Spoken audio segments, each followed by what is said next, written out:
चप्पे चप्पे की खबर, बड़ी से बड़ी खबर, क्राइम से लेकर राजनीति तक किस नेता ने 5 साल में क्या काम कराया।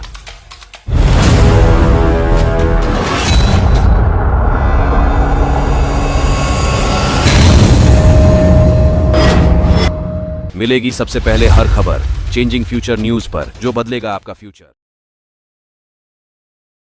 देश का सबसे फेक ओबीसी अमित शाह और मोदी है। भैया 9 साल बेमिसाल था, लेकिन ये बीजेपी वाले के लिए बेमिसाल था। हमारे देश के 60 करोड़ युवाओं के लिए बेमिसाल नहीं था।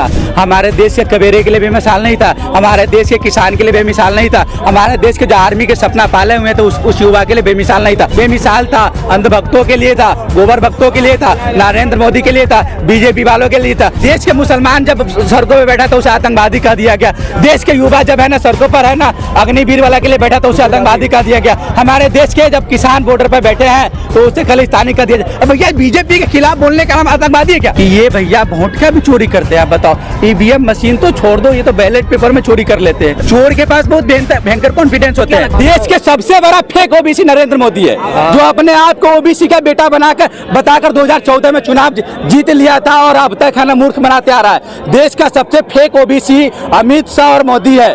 दलित को किसी को राष्ट्रपति बना देता है। श्रीमती द्रौपदी मुर्मू को दलित के वोट लेने के लिए राष्ट्रपति बनाया, लेकिन संसद भवन का जब उद्घाटन हुआ उसमें दलित जाति तो क्या वो अशुभ हो जाता? राम मंदिर का हुआ तो इसमें है ना प्राण प्रतिष्ठा में नरेंद्र मोदी गया, उसमें क्या राष्ट्रपति को जाना नहीं चाहिए था? उसमें अशुभ हो जाता क्या?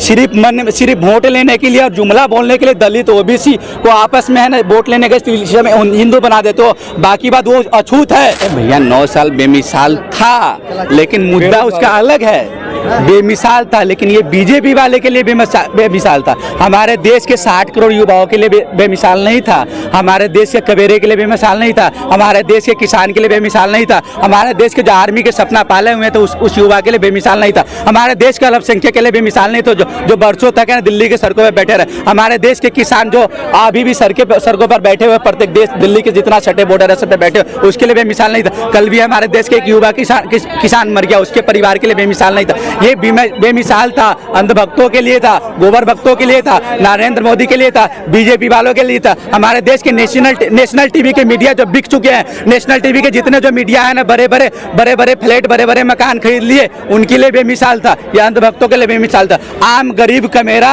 और दलित महादलित मुसलमान, हमारे देश की मीडिया जो गुलाम हो चुकी है। हमारे देश के चौथे स्तंभ जो माने जाते हैं हमारे देश के नेशनल टीवी के मीडिया।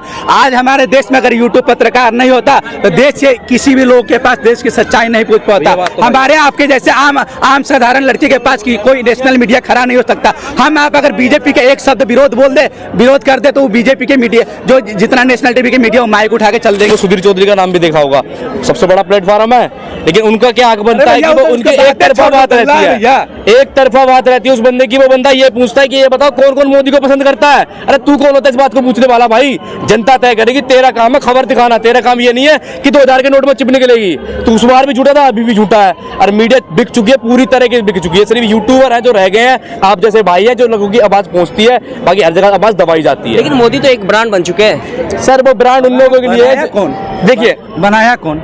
हमारे देश की दलाल मीडियाओं ने बनाया। ब्रांड क्या बनाता? आज के तारीख में कोई भी आप एग्जाम्पल के तौर पर ले लो, देश में वही कंपनी चलती है, वही कपड़ा का या किसी चीज़ का ब्रांड फेमस होता है जिसका प्रचार भरपूर होता है, प्रसार भरपूर होता है। हमारे देश के एक मिडिया बिक चुकी है और जिसने 10 साल में करोड़ों रुपया एक एंकर ने लिया बीजेपी का प्रचार करने के लिए, बीजेपी का एक नाकामी छुपाने के लिए। देश के मुसलमान जब सड़कों पर बैठा तो उसे आतंकवादी कह दिया गया। देश के युवा जब है ना सड़कों पर है ना अग्निवीर वाला के लिए बैठा तो उसे आतंकवादी कह दिया गया। हमारे देश के जब किसान बॉर्डर पर बैठे हैं तो उसे खालिस्तानी कह दिया जाए। अब भैया बीजेपी के खिलाफ बोलने का नाम आतंकवादी है क्या?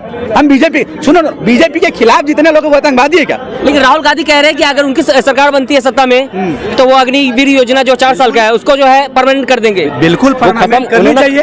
खत्म करने की बात की है, अग्निवीर योजना को खत्म करेंगे। परमानेंट जो था परमानेंट। सर सबसे ज्यादा मेहनत फौजी करता है। कब कहाँ पे गोली खानी पड़ता है वो फौजी को पता होती है, ठीक है। सबसे ज्यादा मेहनत वो करता है, उसी की तुमने सब कुछ छीन लिया। 4 साल की नौकरी के बाद कोई पूछता नहीं है यहाँ पे। 4 साल आप सर्विस देख के आओगे, बेरोजगार हो जाओगे, आपको कोई पूछने वाला नहीं होगा। ना आपकी घर में इज्जत रहेगी ना बाहर इज्जत रहेगी। मैं जब मैट्रिक किया था 2015 में, उसके बाद है ना सबसे पहले आर्मी का फॉर्म भरा था, लेकिन संजोग में मेरा हाइट कम ना होने कारण है ना आर्मी का फॉर्म दौर में नहीं जा सका, क्योंकि मुझे बाद में पता चल गया कि हमारा हाइट नहीं हो पाया। लेकिन एक जुनून था आर्मी बनने का। जिस लड़के के अंदर आर्मी बनने का जुनून होता है ना, वो लड़का मर मिटने के लिए तैयार होता है। और जिसके मन में पहले से भरा हो कि यार हम अगर बाई दिए मर भी गए तो हमारे परिवार वाले को कुछ मिलने वाला नहीं है, हम अगर 4 साल के लिए नौकरी है, 4 साल के बाद जाके मुझे फिर से दूसरा काम करना है, दूसरा रोजगार ढूंढना है, वो युवा उस तरह से फौजी का काम नहीं निभा सकता जो जीवन भर के लिए जाता है फौजी में। उसको पता है या तो हमें मर मिटना है यहीं पर, नहीं तो है ना घर है ना जाके रिटायर होके जाना है तो पूरा लाइफ सेटलमेंट रहेगा, नहीं तो मर मिटना है। मर मिटेंगे तो देश के लिए मर मिटेंगे, अगर मर जाएंगे भी तो हमारे परिवार में जो हमारा परिजन है, माँ है, वृद्ध माता पिता है, उसको भरण पोषण के लिए ताजीवन के लिए मिल जाएगा। लेकिन आज के युवा की जरूरत है, क्या लगता है 2024 में बदलाव की जरूरत है? बिल्कुल बदलाव की जरूरत है। सबसे पहले तो हमारे देश के दावा किया जा रहा है इस बार 400 के पार।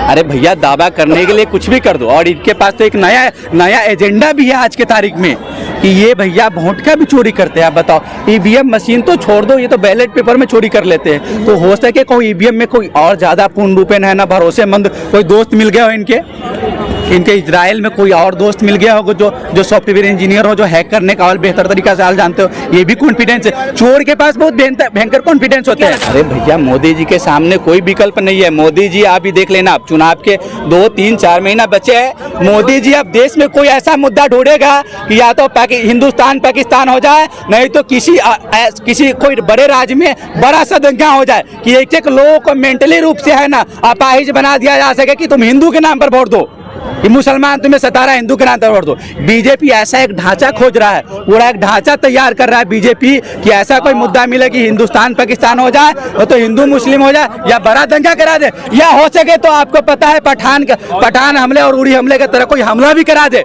ऐसा भी कर सकता है।